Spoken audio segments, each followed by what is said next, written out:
Welcome to Arts Express. This is Prairie Miller, and on the show.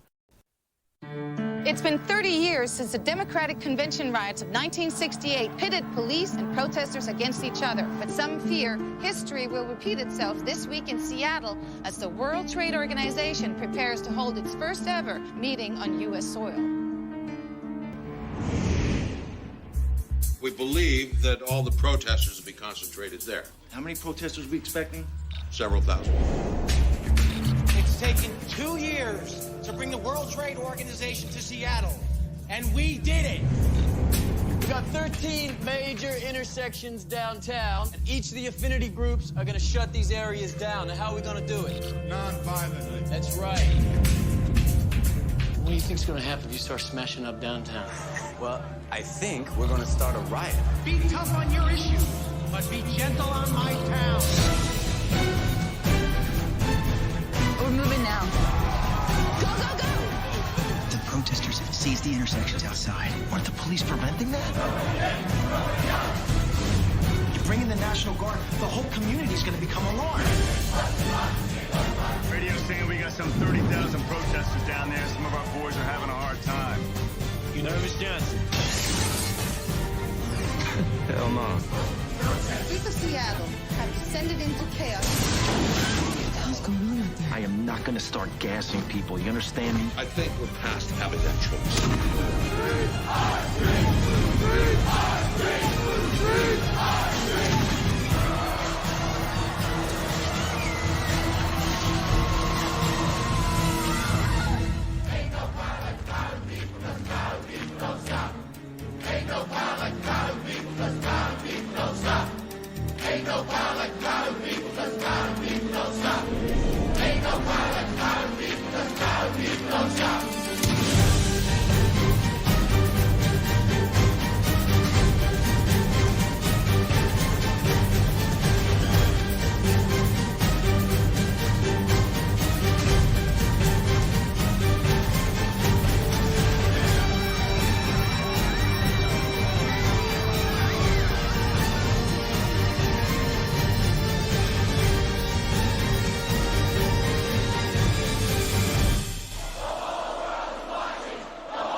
Those were scenes from Battle in Seattle, the political action thriller reenacting the 1999 mass uprising against the convening of the Global Economic Servitude Syndicate, the World Trade Organization, in that city back then, and with protests focused on workers' rights and economic justice, starring Woody Harrelson, Michelle Rodriguez, Ray Liotta, and Charlize Theron. And Irish actor and the director of Battle in Seattle, Stuart Townsend, is our guest this week on Arts Express to talk about the rage against the way things are under capitalism and with a music backdrop courtesy of Massive Attack.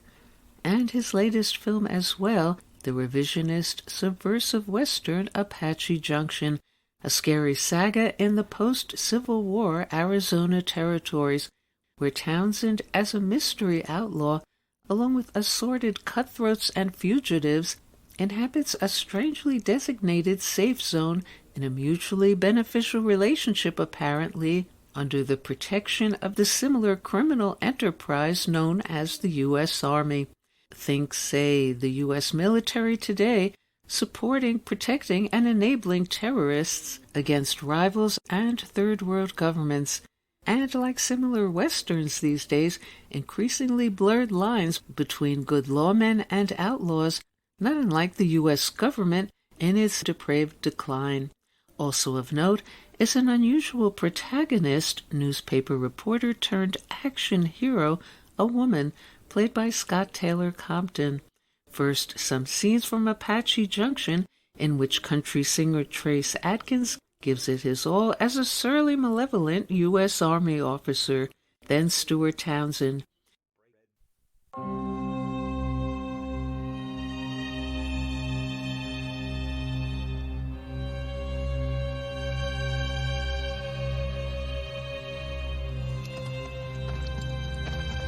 Miss Angel? camp's packed up and ready to hit the trail. We should reach the outpost by dusk, ma'am. Thank you, Mr. Fuller. I've traveled hundreds of miles from a home to a place some has referred to as hell. A beautiful hell, if you will. And tucked away into this corner of the world that few have ever been is a world that might only be fit for the devil himself. This is a land full of violence, where outlaws, pistoliers, deserters, and murderers have been calling home for the past few years. But now that the Great War has ended, the East has vowed to end terror and lawlessness across the land.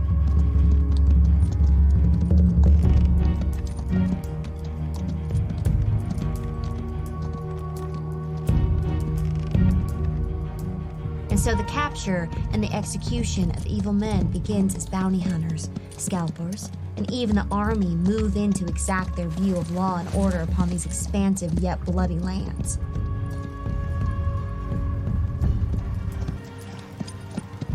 The outpost is just right up ahead. Man's idea of civilization has arrived. Arizona is what they call it. Captain's up ahead here.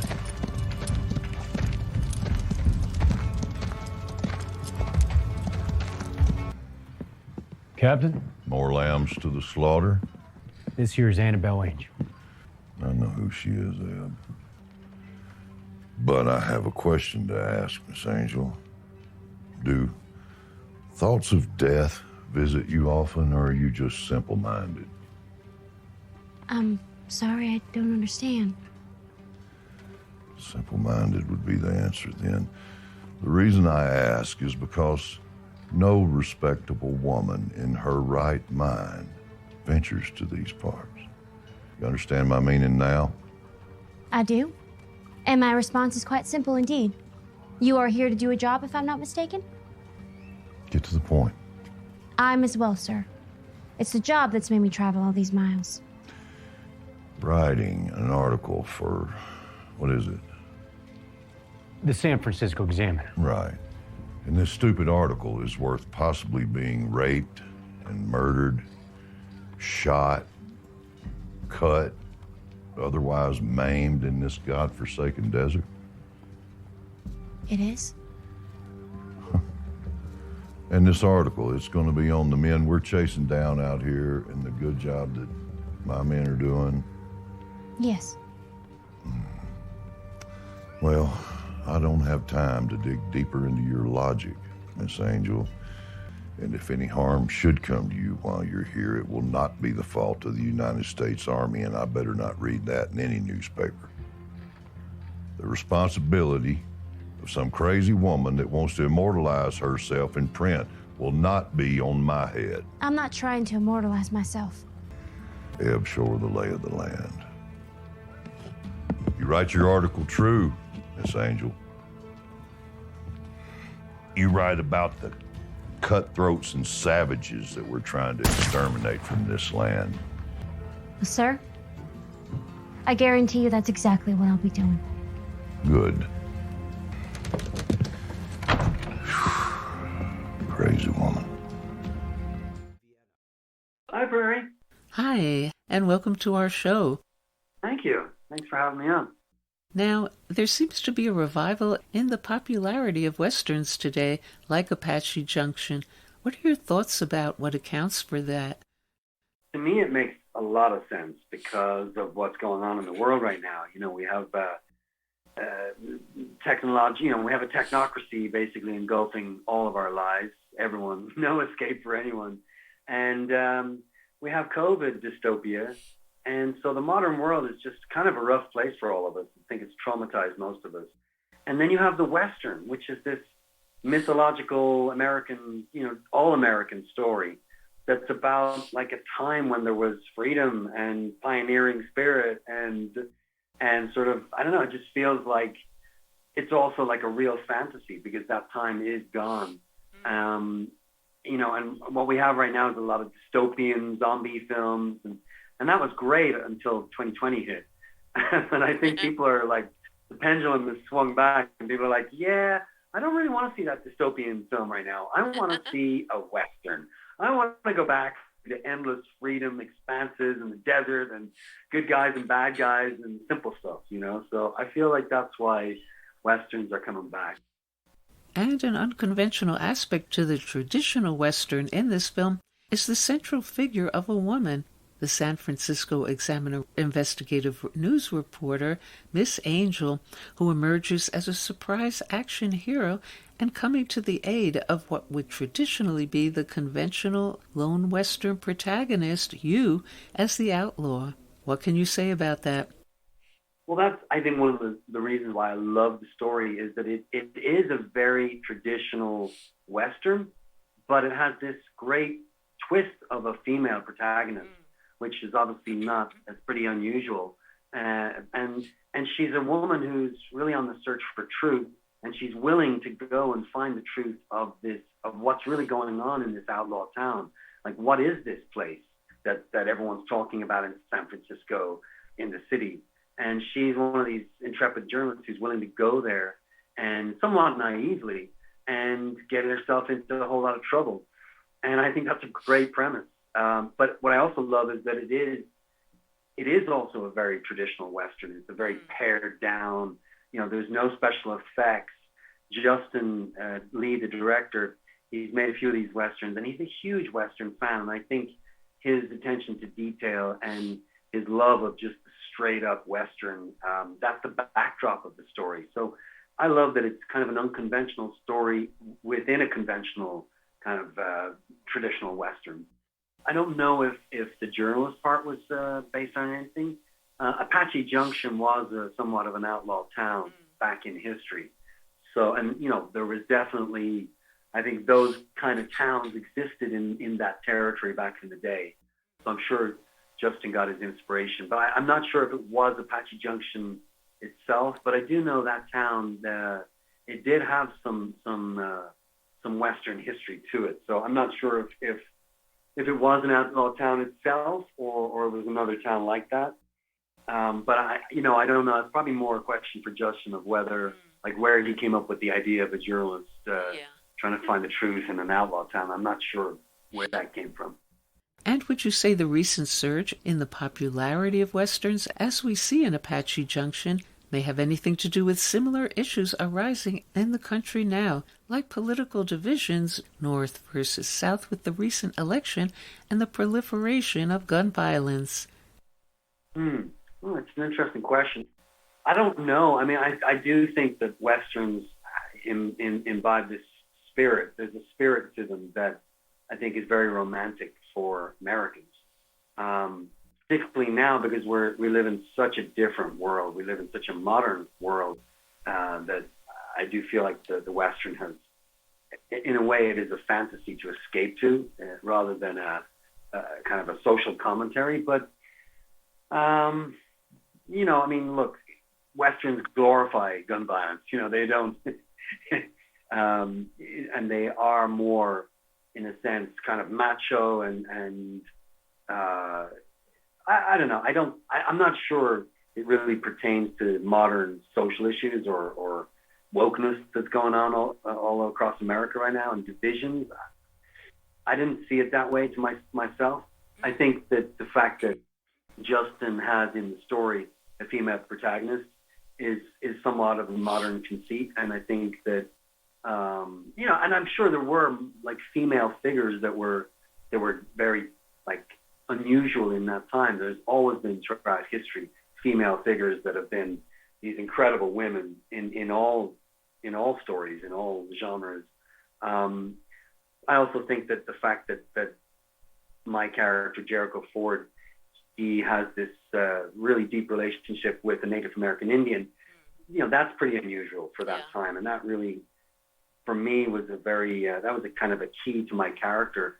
When I was doing my own personal history of who this guy is, that central idea that he would befriend and have a very deep relationship with an Indian really became kind of a strong point for who I thought Jericho was, because only an unusual character and possibly an outlaw would have had a relationship, I think, at that time, because it was a time of more division And I wanted to ask you, Battle in Seattle is your first filmmaking venture about the historic protests against the WTO. Why was that important to you as your first venture into filmmaking? I thought that those issues, the global justice issues and issues that speaking out against corporate power and the corporate takeover of power and globalization itself, which was really a race to the bottom, gutting, like it gutted America, all the manufacturing jobs. It made billionaires, richer and more billionaire class. It made the billionaire class expand and everybody has less. I mean, I think if you look at today, what's going on today, it's basically 2 decades or 3 decades of all the issues that people were standing up against and speaking out against in Seattle. Institutions like the WTO, the World Bank, the IMF, they were plundering the planet in a kind of soft power imperialistic way. And they have plundered the planet, and we are all far for it. And I think when I saw the police riots on the street, I just felt like that's only going to get worse, and it has. So I wanted to make Battle in Seattle as a document to what I felt like a really important moment in American history that was going to be forgotten, but needed to be preserved because you were going to see a lot more of that. And I feel like we are, and I feel like most people are poorer than they were 20 years ago. And it's because of policies that people were speaking out against in Seattle. Well, it's certainly quite a film. And I wanted to ask you, growing up in Ireland, would you say there's a different perspective there about U.S. Westerns than here? I feel like, the Western is a universal mythology. So I grew up, I remember seeing my first Sergio Leone movie, The Good, the Bad, and the Ugly. And for me, it was just so glamorous and romantic because there's no deserts in Ireland. The landscape was so barren and beautiful and threatening. And so I don't know. I just feel like the Western, even though it's an American thing, I do think the whole world loves Westerns. It's the same as, like Game of Thrones is like, castles and warriors. And that's more of like an Irish thing. But the whole world loves it. There's certain universal stories, and I do think the Western is a universal story, tale of good and bad. And regarding Miss Angel, her character brings up a dilemma plaguing investigative journalism in general, that when one is covering a story steeped in violence, do you keep covering the story, or do you forget about why you're there and rush in to potentially help save lives? Any thoughts about that issue in the film? Yeah. I mean, I think the way it is in the film is you see this somewhat naive woman, but very brave. She has what I would consider are the best traits of a journalist, which is to go and find the story regardless of the dangers. And I mean, to me, she has that in her. But of course, that leads to a whole lot of trouble in the story, and that's how she meets Jericho. And speaking of investigative journalists, you star as one in the upcoming 2 Minutes to Midnight about U.S. false flag history around the world. Why was that a story you wanted to be part of? Oh God, that was a movie that I was going to make, but we never actually made it. Yeah, it's more. Sorry, can't help you on that one. All right, okay. Well, any last word about Apache Junction? I just think it's a really fun and traditional kind of old school Western shoot 'em up, but it does have this really interesting female protagonist and great characters, great actors, Trace Atkins and Thomas Jane are in it. And I think it's a great movie because our director, Justin Lee, he's really a Western aficionado, and his attention to detail and his love of Westerns, I think, really shines through. And because of that, we're able to capture a spirit. The film has a spirit, I think. It's worth watching. And any last word about Ricky Lee Reagan? Because he also happens to be a very prominent artist. Yeah, he was just wonderful to work with. And he actually... he told me he's part Irish. There you go. So before we shot, I'm very much into ancient sacred sites around the world. Yeah. And so before we actually went shooting, he took me to this beautiful Native American Indian site in Santa Fe, and we went into a kiva, and he sung a beautiful native song, and we connected. Our ancestors were in there, connected, lit some incense, and created some magic together. So yeah, it was really beautiful working with him. And what is his tribe? He might have been Choctaw. I think he mentioned being Choctaw. All right. Thank you so much, Stuart Townsend, for calling into the show. Thanks so much. Great chatting with you. Okay, bye-bye. And Apache Junction is out now in release. And next on the show... O povo unido jamais será vencido. O povo unido jamais será vencido. De pé cantar que vamos triunfar. Avançam já bandeiras de unidade. Já vão crescendo brados de vitória. E tu verás teu canto e bandeira florescer à luz de rubro amanhecer. Milhões de braços fazendo a nova história de pé. Hi, this is Jack Shalom. The longtime head of the Portuguese Communist Party, Álvaro Cunhal, spent many years of his life in Portuguese fascist prisons. Later, in exile, from the 1950s onward, he wrote novels, novellas, and short stories about Portuguese life under fascism, which was from 1927 to the early 1970s. In particular, he wrote of the leading role of the Portuguese Communist Party in the anti-fascist struggle for almost 50 years. To create a literary identity apart from his political renown, he employed the pen name Manuel Tiago. Author and translator Eric Gordon set himself the task of translating Cunhal's work into English, and so far the books 5 Days, 5 Nights and The Six-Pointed Star have appeared from international publishers. The Third Floor has now just been issued with 5 more books on their way. I'll be reading an excerpt from The Third Floor, but first I want to quote a few sentences from Eric Gordon about the work. Quote, "One can only stand back in reverent admiration and gratitude towards those PCP members who sacrificed virtually every personal pleasure in life, in some cases life itself, for the greater cause of a democratic Portugal. These fictional works by Manuel Tiago bring us closely, intimately, into their clandestine world, leaving for us the legacy of that time and the demands it made on committed militants. If the time should ever come, anywhere, when this level of organized underground resistance is called for, then pick up these books and study how it was once done." Unquote. The Third Floor has 4 stories. They all offer profound insight into the Portugal Álvaro Cunhal knew so well. The first story, The Third Floor, is a prison break tale. In the excerpt I'll be reading, the communist prisoners have worked out a messaging system with the party by writing on little bits of cigarette papers and smuggling them in and out under the buttons of shirts in the dirty prison laundry. A trio of prisoners who are secretly working on a prison break have just received back a message from the party. And now, the excerpt from The Third Floor. There was good news. The stone ledge led all the way to the roof of the neighboring building. "We have to closely examine this possibility," said Antonio. "Very hard to get there, very complicated," Felipe observed.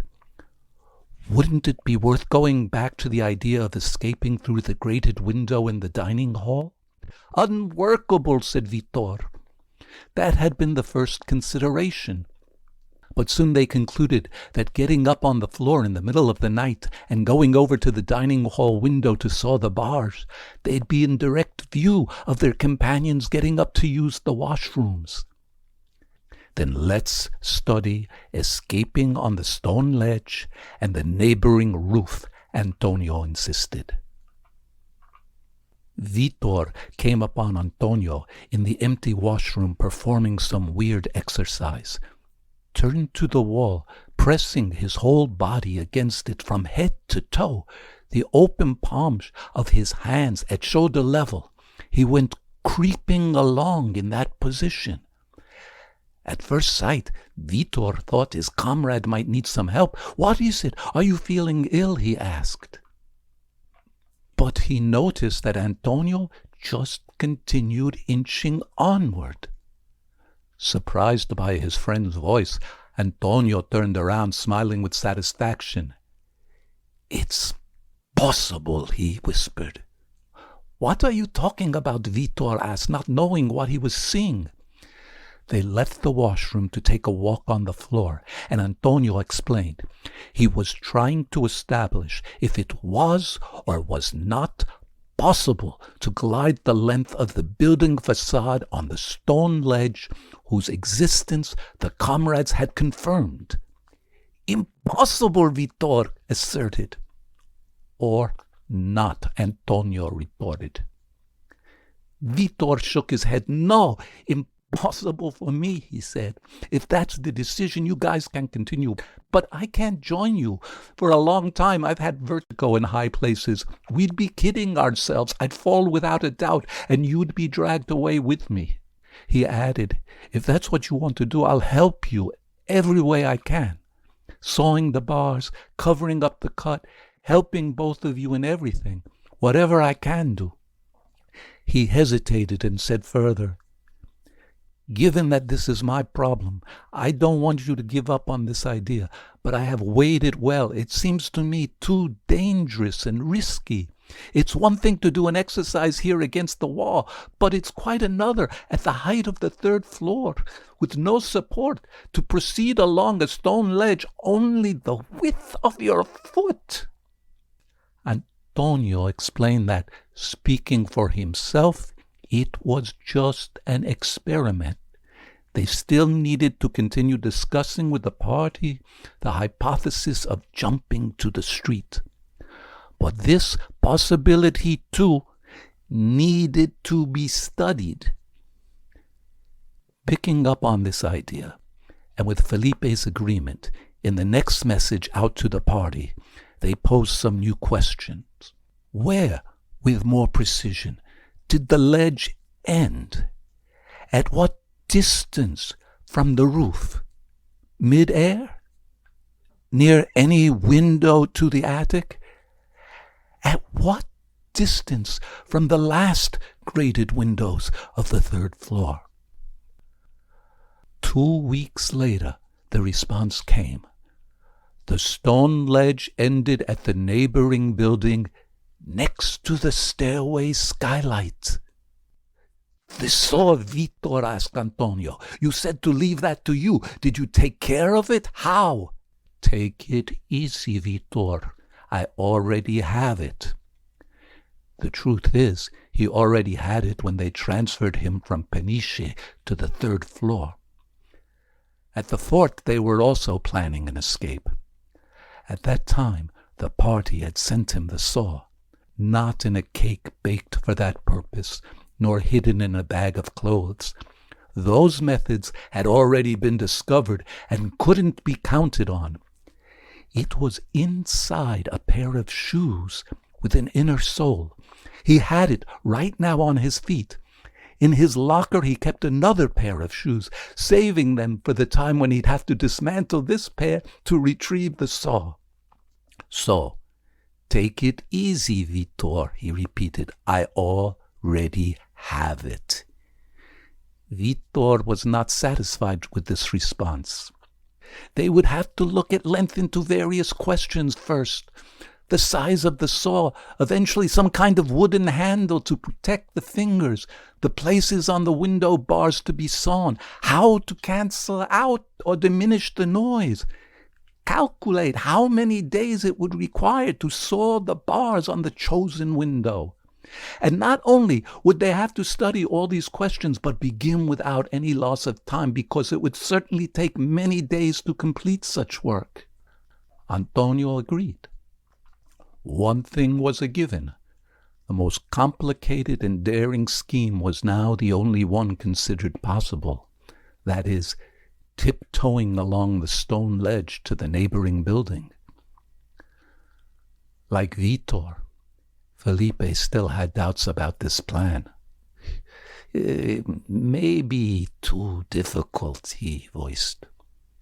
"Oh, at least you're saying difficult and not impossible," Antonio replied. "Come with me." And he proposed a visit to the washroom. Felipe would see how Antonio did it, and he could try doing the same. With the two of us inside, we'll have to be very quick so no one enters and surprises us. You see how I do it. And then, when you try it too, I'll stand outside and cough to signal that someone's coming. Antonio dexterously repeated his experiment for his comrade. Did you have a good look?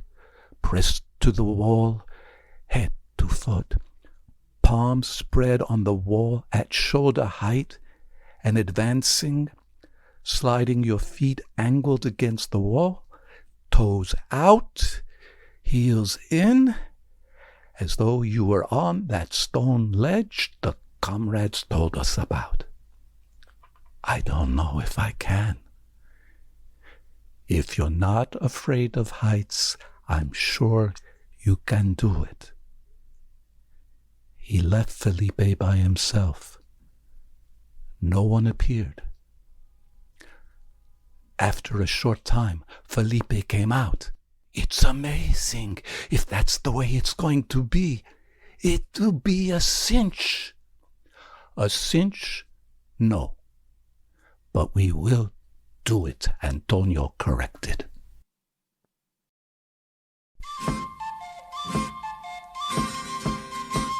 Em cada recanto da pátria já se ergue o clamor popular, anunciando a nova alvorada. And you've been listening to an excerpt from The Third Floor by Manuel Tiago, real name Álvaro Cunhal, translated by Eric Gordon and published by International Publishers. Thanks to Mr. Gordon and International Publishers for the rights to produce this excerpt. This is Jack Shalom for Arts Express with host Prairie Miller. Venceremos, venceremos, mil cadallas habrá que romper. Venceremos, venceremos, a miseria sabremos vencer. Venceremos, venceremos, mil cadallas habrá que romper. Venceremos, venceremos, a miseria sabremos vencer. And the music you just heard was The People United Will Never Be Defeated and Venceremos, We Shall Prevail, performed by Culture Action, Voices in the Fight. And now on Arts Express. You know, I've been hearing about this thing called the Depression. You hear about that? Well, that's the word they got for this empty feeling in the pit of my stomach. I don't know. Seems to me it's just about the same as it's always been. Always did have to bust my ass to get work. Once I got it, I couldn't seem to keep it. Me and the bosses never did seem to get along. Well, you can take it from Big Bill Shelley. Look around you. Ain't nobody gonna protect us except ourselves. Railroad took it away from us. We gotta get it back. Organize. Unionize. You don't expect strikebreakers like McIvers and their cop friends over there to look out for you, do you? Well, hey, listen, there's been a lot of pushing around here. I say it's time we started pushing back. Yeah. Let's hear it. Right. We're gonna have this railroad, right? Right. We're gonna get them, right? Right. We're gonna live like men. Or we ain't gonna live at all. Right. We're gonna take that Reeder Railroad and we're gonna smash it. Right. We're gonna show them we ain't just playing. Okay, and to start with, we're gonna take that bastard McIver and his friends right over there and we're gonna grind them into gravel. Let's go.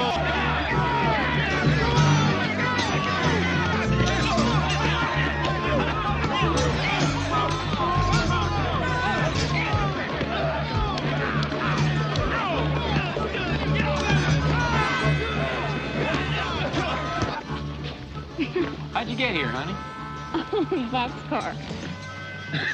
Well, I'll be. Hey, you look kind of hungry. Have you had any dinner? Oh, I'm as full as can be. Well, how about a little dessert? Just thank God you came down amongst Union men. Most of these men been eating wild greens since August. Violet tops. Weeds like cows eat. Well, I want something I ain't ever had. How are you gonna get that? Guts and luck. Luck. Hell. Luck is being a Vanderbilt or a Carnegie. Just grabbing something good when it comes by.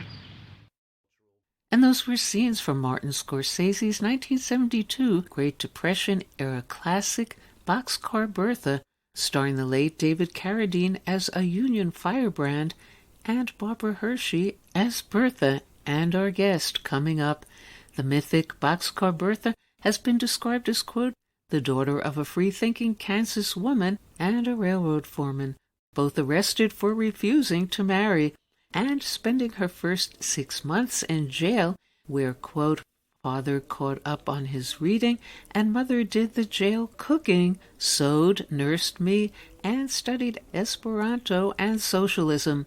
Hershey also delves into her latest film, The Manor, a gothic horror tale touching on, as well, life under capitalism, and how under a system we're making choices as Hershey's character faces to improve her lot is inevitably at the expense of others.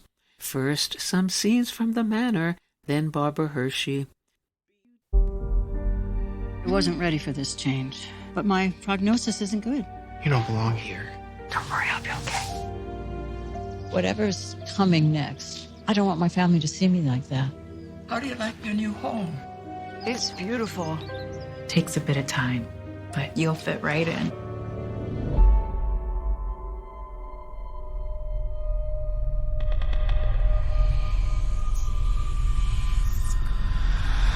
Anyone there?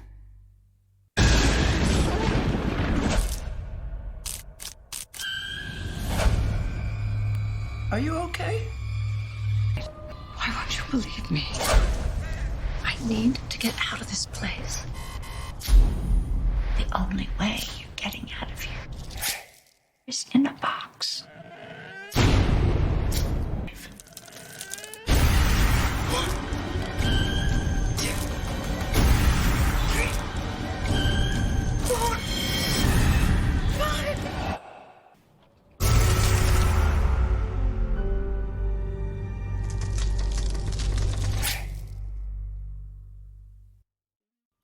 Hello and welcome. Oh, I'm happy to be here. Thank you. Now, The Manor is much more than just a horror movie, with both the striking emotional and psychological nuances of your character, but also how your character Judith rages against real issues regarding the elders, physical and psychological abuse and exploitation, as in nursing homes. What are your thoughts about that? Well, yeah, I think it touches all of that in an interesting way, in that it doesn't hit the audience, I don't think, over the head with it. It sort of is something that is happening, and it's wrapped in a horror film and wrapped in humor, and so it definitely, all of that's going on under the surface, and is being dealt with by the filmmaker. Yeah. And your character has such a determined and visceral anger about the way things are regarding seniors. Did you bring any of that into your rebellious performance from the real world, and anger about anything out there?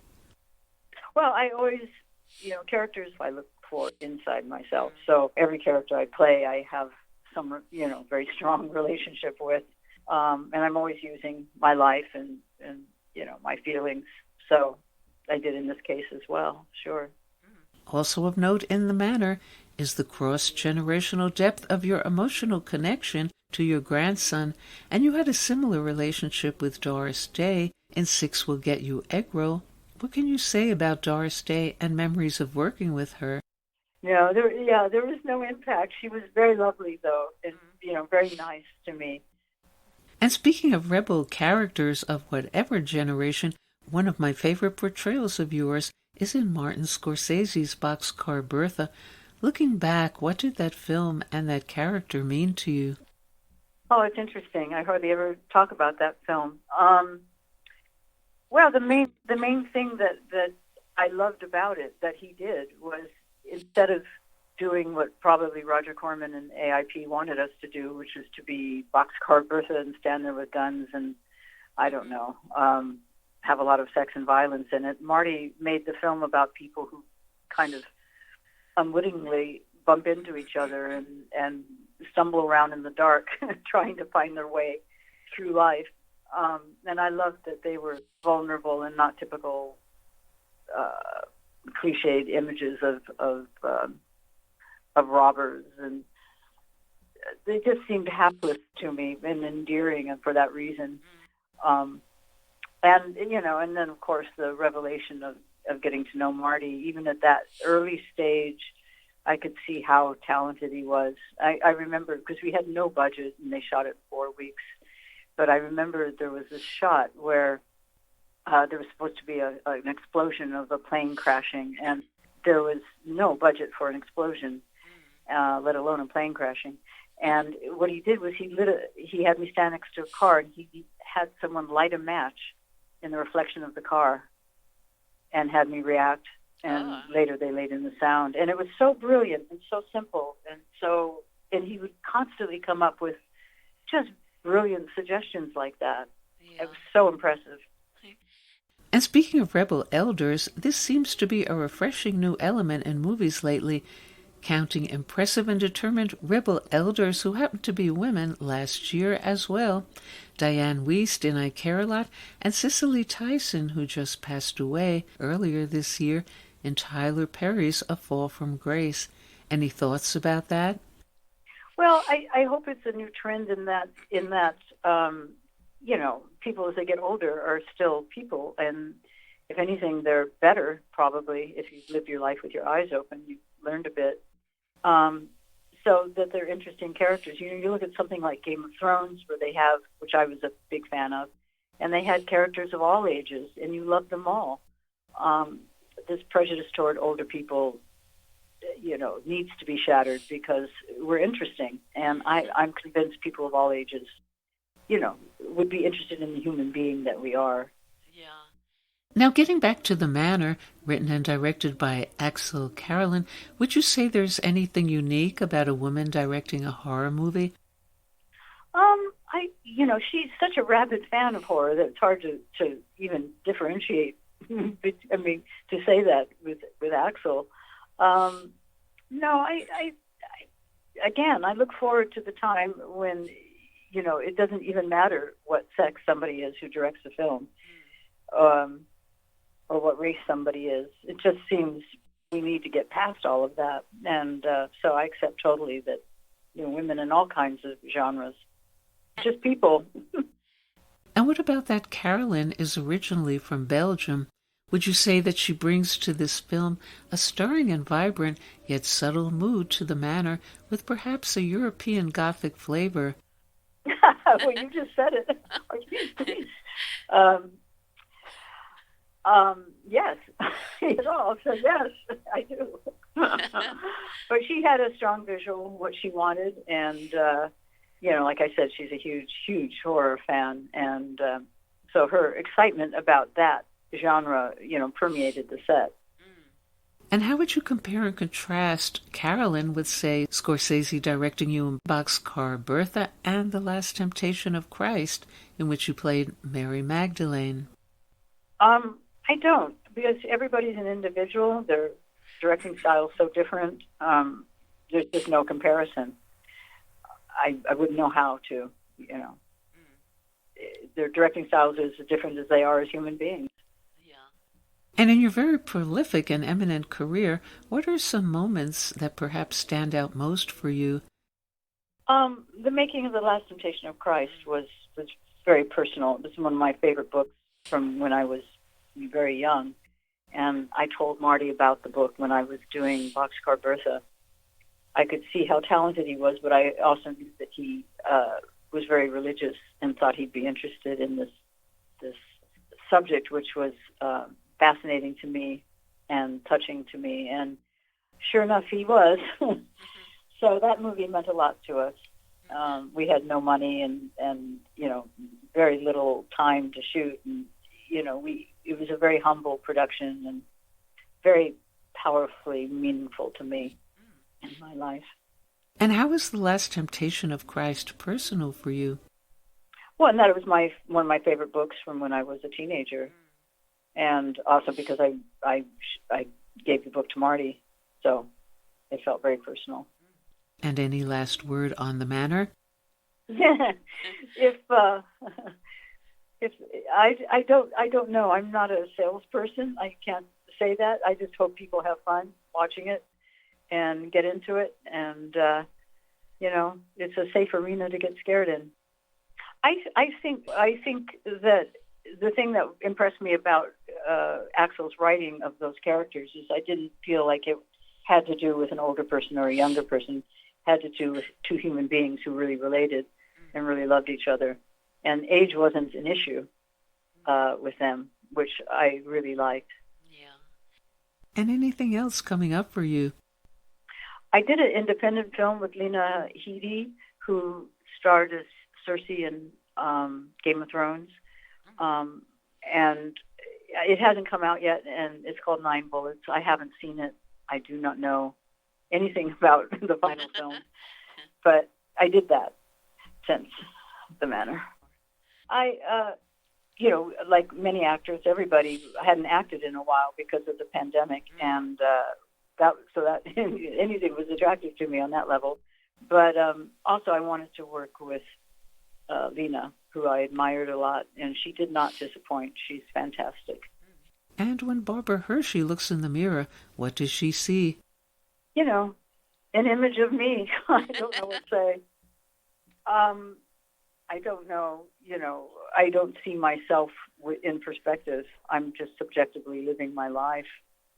I'm glad that I've got the opportunity to, experience my desire to act, which is just as strong as ever. The fact that I've had the chance to do that and get to the chance to do that makes me really happy. Yeah. Okay, thank you so much, Barbara Hershey, for calling into our show. Okay, thank you. It was fun. Bye. And The Manor is out now in release online. And we'll go out now with the Arts Express screening room with The Story of Rocket Man, a mixed media excerpted presentation about Jeff Bezos and his little rocket, written and performed by political analyst, poet, songwriter, and self-described digital street philosopher Caitlin Johnstone.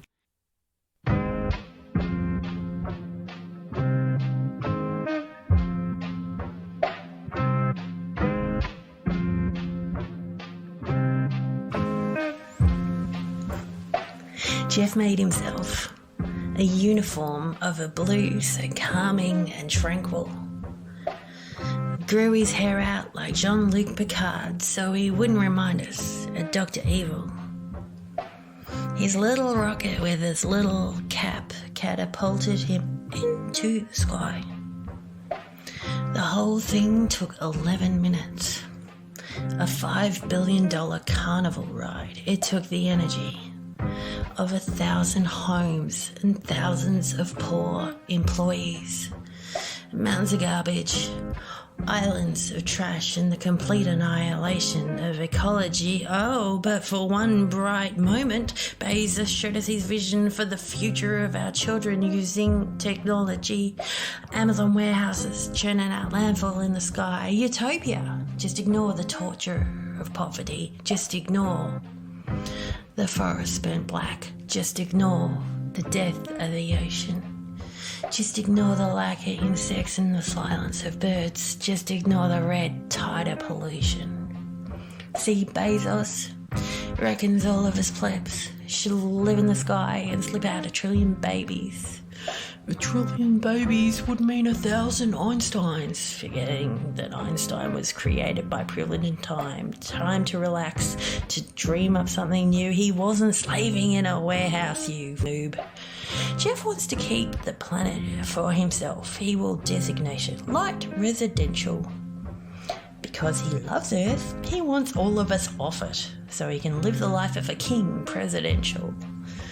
at the press conference in his little blue suit, his head gleaming with the emissions of ecstasy. In a rare moment of humility, he acknowledged that his pursuit was a gift from all of his employees. "I want to thank you for living hand to mouth," he said. "And I want to thank all of you aspirationals who make it their job to yell at my employees and shame them for doing a job that needs doing. Your check is in the mail." Ha! Just kidding.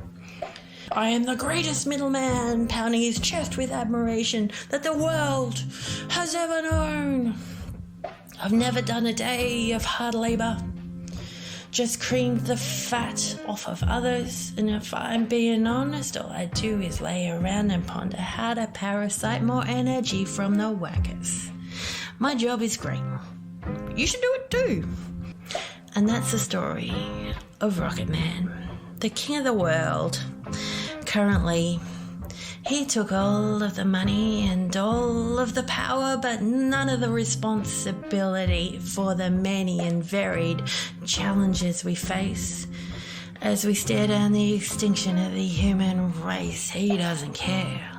He's only thinking of what color that he'll wear on his next space lab expedition.